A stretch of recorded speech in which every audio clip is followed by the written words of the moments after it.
테레사는 침대 구석에 겁에 질려 웅크리고 울며 또 다른 히스테리 발작을 이겨내지 못하고 울었습니다. 프레드릭이 분노로 흐릿한 눈으로 그녀를 그런 식으로 바라볼 때마다 그녀는 타격이 뒤따를 것을 알았고 공포와 절망으로 몸을 떨었습니다. 프레드릭은 그럴 수 없어요. 더 이상 참지 마세요. 당신은 나를 죄수처럼 아파트에 가두고 나를 물건으로 사용하고 있습니다. 그녀의 눈 속에서 나는 내 아내를 떠날 수 없다. 아니면 나는 그녀를 잃게 될 것이다. 수백만 나는 당신과 함께 있다. 아니면 그것만으로는 충분치 않다고 그는 위협적으로 테레사의 턱을 붙잡고 고통스럽게 속삭였다. 소녀는 고개를 저었고 프레드릭은 기쁨을 느꼈다. 권력과 통제력은 잘난 척 웃으며 나가고 현관 문을 잠갔다. 테레사는 안도감을 느꼈지만 언젠가 분노에 차 그녀를 죽일 연인을 기다리며 잠긴 아파트에서 사는 것은 참을 수 없게 되었다. 모든 것은 2년 전 프레드릭이 터리서가 웨이트리스였던 카페에 그는 그녀보다 20살 더 많았지만 존경할 만한 남자였기 때문에 그는 젊은 미녀를 쉽게 유혹했습니다. 약간의 관심 선물꽃과 지우개는 방금 그녀의 머리를 잃었습니다. 불과 6개월 후에 프레드릭은 그녀에게 아내가 있고 그는 그녀가 부자이기 때문에 결코 그녀를 떠나지 않을 것이라고 테레사는 스캔들을 만들었고 그때 그가 처음으로 그녀를 때렸을 때 테레사는 모든 것을 용서하고 폭군과의 길고 어려운 관계에 자신을 끌어넣었습니다. 그는 그녀를 너무 많이 위협하여 오랫동안 그녀는 어느 날 그녀가 프레드릭과 헤어지기 위해 용기를 냈을 때 그를 떠날 생각조차 하기가 두려웠습니다. 그는 그녀를 너무 심하게 구타하여 그녀가 구타에서 회복하려면 아직 한 달이 남았습니다. 프레드릭은 그녀에게 자신이 모든 곳에서 인맥이 있고 그녀가 감히 도망치면 그녀를 위협했습니다. 다시 떠나면 그는 즉시 알게 될 것이고 그녀는 곤경에 빠질 것입니다. 프레드릭은 그녀의 휴대폰을 빼앗아 그녀의 모든 친구들에게 그녀가 해외로 떠난다는 사실을 알리도록 하여 그 후 아무도 그녀를 찾지 않도록 그 당시 그 소녀를 가택연금에 가두었습니다. 참았던 척해야 했지만 오늘 그녀는 그 지옥에서 영원히 빠져나오기 위해 무엇이든 할 준비가 되어 있었습니다. 소녀는 창가로 가서 프레드릭이 그녀를 안고 있는 아파트를 내려다보니 그곳 4층에 있었습니다. 나가는 길은 오직 하나뿐이었습니다. 테레사는 집에 있는 시트를 모두 모아서 밧줄을 만들었지만 2층 중앙까지만 닿을 정도였으니 뛰어내려야겠습니다. 지금 아니면 절대 안 될 거라 생각하고 2개 아래로 내려가기 시작했습니다. 몇 년이 지났습니다. 테레사는 마지막 테이블을 치우고 시계를 보았습니다. 오늘은 그녀와 오웬의 첫 만남의 기념일이었고 테레사는 오늘 밤 오웬이 그녀에게 프로포즈할지도 모른다는 생각에 축하하기 위해 그녀를 레스토랑에 초대했습니다. 테레사는 가슴이 뛰고 자리에 앉았습니다. 몇 분 동안 진정하고 생각을 정리하기 위해 날씨 때문에 평소처럼 왼쪽 발목이 다시 아팠고 발을 비비며 그녀는 탈출을 다시 기억했습니다. 테레사는 아파트에서 탈출하던 날 밤 발목을 다쳤습니다. 그녀는 프레드릭이 모르는 친구에게 간신히 다가갔고 몇 주 동안 자신의 집에 숨어 지냈으며 그동안 그녀는 프레드릭이 매일 발견할까봐 두려워 수도로 이주하기 위한 모든 것을 준비했습니다. 그녀는 차를 타고 도시로 간 후 마을 외곽의 조용한 장소를 임대하고 작은 카페에 일자리를 얻었습니다. 그녀는 친척들에게 자신이 어디에 있는지 말하지 않았습니다. 1년 후 그녀는 오원을 만났고 그는 슬프고 아름다운 소녀가 앉아 있는 것을 발견했습니다. 그는 공원 벤치에 앉아 그녀를 격려하기 위해 그녀를 솜사탕으로 대했습니다. 터리서는 새로운 관계를 맺을 준비가 되어 있지 않았지만 그의 따뜻한 몸짓에 만족했습니다. 그녀는 즉시 자신의 감정을 토로하지 않았지만 오원은 인내심을 갖고 끈기 있게 행동했습니다. 어느 날 그들은 데이트를 시작했고 그녀는 그를 믿었고 관계에서 그녀의 나쁜 경험에 대해 그에게 말했습니다. 오원은 분노하여 외쳤습니다.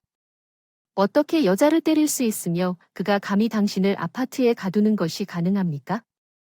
당신이 그녀를 키우기 위해 미소를 짓고 그 남자를 안아준 것에 온통 감사하며 오늘은 그들이 만난 지 정확히 1년이 되는 날이었고 테레사가 예상했던 대로 오웬은 소녀를 둘러싼 잔인하고 독재적인 프레드릭 오웬 이후 그녀에게 프러포즈했습니다. 물론 그녀는 그렇다고 답했고 기뻐하는 오원은 아들의 연인을 만나기 위해 오랫동안 기다려온 그의 어머니가 내일 비행기를 타고 온다고 그녀에게 말했습니다. 터리서 내 아들이 나에게 당신에 대해 많은 이야기를 해주었습니다. 꼭 만나고 싶다고 모리스 부인은 다음 날 레스토랑에 앉아 있을 때 싱긋 웃었습니다. 당신은 정말 아름다울 뿐만 아니라 똑똑해요. 테레사는 얼굴을 붉혔습니다. 만나서 반가워요. 남편이 그러지 못해서 미안해요. 레자에게 대답이 오지 않았고 잠시 동안 그녀는 그 말에 그 여자가 어두워졌다고 생각했지만 그녀는 빨리 정신을 차렸습니다. 예, 그는 평소처럼 바빠요. 그녀는 말하고 희망적으로 그의 지원을 찾는 것처럼 아들을 바라봤습니다. 오원은 눈살을 찌푸렸고 터리서는 그것을 알아차렸습니다. 주제 때문에 불편했어요. 엄마, 우리는 그 사람에게 적응하지 않을 거예요. 결혼식이 곧 거기에서 테레사와 친해질 수 있을 거예요. 꼭 그럴 필요는 없어요. 오웬이 대답하고 어머니와 공항에 갈 때 대화 주제를 바꿨어요. 그녀는 그녀를 키우는 것을 정말 좋아한다고 그에게 말했습니다. 모리스 부인은 터리서가 똑똑하고 예의 바르고 예민하다는 것을 즉시 알아차렸습니다. 그녀는 특히 현대 미술에 대한 지식에 깊은 인상을 받았습니다. 오원은 기뻐하며 그녀에게 터리서는 정말 좋은 집안에서 태어났지만 그렇다고 말했습니다. 아우트 어카데미에서 터리서의 교육비를 지불하기 위해 외국의 겸손한 가족 이 소식을 듣고 모리스 부인은 행복해졌고 그녀는 아들에게 행운이 있기를 바랐습니다. 터리서는 결혼식 준비에 완전히 몰두했고 오원은 그의 신부가 가장 많은 것을 누릴 수 있도록 모든 일을 하려고 노력했습니다. 놀라운 드레스, 믿을 수 없을 만큼 아름다운 케이크, 그리고 도시 최고의 레스토랑 중 한 곳에서 축하 행사. 우리에게 돈이 충분합니까? 오웬이 걱정스럽게 그녀를 키우라고 요청했습니다. 결혼식의 이 모든 일에는 엄청난 돈이 들었습니다. 당신이 빚을 지게 된 것 같습니다. 이 모든 게 나한테는 결혼식을 좀 더 검소하게 하는 게 낫지 않았을까? 그래서 내가 당신을 사랑한 이유죠. 당신은 내 재정에 전혀 관심이 없었죠. 그는 유쾌하게 말하고 뉴스에서 그 소녀에게 부드럽게 키스했습니다. 아, 그리고 농담이 아닙니다. 왜? 그런가요? 사치 조용히 축하하자. 내가 일하는 카페는 어때? 테레사, 나는 당신이 직장을 그만두고 교육을 받기로 동의했다고 생각했습니다. 말하지 않았지만 나는 매우 부유한 가정에서 자랐고 어머니는 나를 용서하지 않을 것입니다. 결혼식은 겸손하게 하겠습니다. 오웬은 대답하고 미소를 지었습니다. 테레사는 놀라서 오웬을 바라보았습니다. 그녀는 그동안 부자 남자와 데이트를 해왔다는 사실을 믿을 수 없었습니다. 물론 저는 어머니만큼 부자는 아니고요. 그녀의 돈에 의존하는 것이 익숙하지 않아서 최근에 나만의 건축국을 열고 계속 개발하고 있습니다. 오원은 물론 우리 결혼식에 대한 어머니의 도움을 거절하지 않을 것입니다. 그는 웃었습니다. 터리서는 최근에야 정신을 차릴 수 없었습니다. 모든 빚을 어떻게 갚을지 생각하고 있었는데 예상치 못한 일이 일어났습니다. 그녀는 성취된 효과에 기뻐하며 농담으로 고개를 저은 오웬을 바라보았습니다. 결혼식은 완벽하게 진행되고 있었습니다. 테레사는 화려하게 옷을 입고 웃는 사람들을 이렇게 많이 본 적이 없었습니다. 일어나고 있는 모든 일이 그녀에게 어떤 영화의 장면을 연상시켰습니다. 터리서의 부모는 처음에는 불편함을 느꼈지만 모리스 부인은 그들을 배려와 따뜻함으로 둘러싸서 점차 편안하게 신혼부부에게 잔을 들었습니다. 그녀는 남편이 나중에 합류하자마자 사과했습니다. 공항에서 착륙하고 도착했는데 마침내 저녁 반쯤 되었을 때 터리서는 마고원 옆에 서서 손님들과 이야기를 나누고 있었는데 그녀의 시어머니가 다가와서 조용히 터리서의 어깨를 만졌습니다. 자기 만나길 바래요. 프레드릭 오원의 아버지. 터리서는 돌아섰고 동시에 그녀는 지구가 그녀의 발 아래에서 미끄러지는 것처럼 느꼈습니다. 그녀는 자신이 떨어지는 것을 느꼈지만 오원은 시간에 맞춰 그녀를 들어올렸습니다. 자기야, 왜 그래? 몸이 좋지 않은지 그는 걱정스럽게 괜찮냐고 물었습니다. 프레드릭은 자신을 모르는 척 물었습니다. 터리서는 아무 말도 하지 않고 레스토랑에서 뛰쳐나갔습니다. 그녀는 손님들이 무엇을 하든 상관하지 않았고 오원은 자신이 무엇을 하고 있는지도 모르고 자신의 마음을 사로잡고 그녀를 점점 더 빠르게 뛰게 만드는 거친 공포만을 느꼈다고 생각했습니다. 그녀는 제 방으로 내려가 신발을 벗고 얼음물 속으로 곧장 발을 내디뎠습니다. 그녀는 끔찍한 우연으로 인해 남편의 아버지가 그녀의 폭군으로 판명되었다는 사실을 믿을 수 없었습니다. 운명이 그녀를 처벌하는 이유를 이해하지 못했기 때문입니다. 테레사는 그녀의 손으로 얼굴을 가리고 오웬은 테레사가 돌이킬 수 없는 일을 하게 될까봐 두려워 강에 발을 디디고 있는 것을 보고 흐느껴 울었습니다. 그는 더욱 빨리 달려가 물에 몸을 던졌습니다.